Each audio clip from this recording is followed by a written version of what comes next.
Welcome to another tutorial. First of all, like and subscribe to my YouTube channel. Then we are going to start a video. Please watch the full video. Do not skip.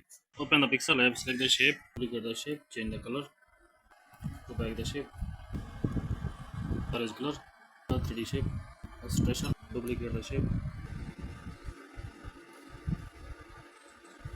and select the shape, change the color, like the 3D shape, extraction, select the text, edit, select emoji, select a shape of fruit, duplicate the shape,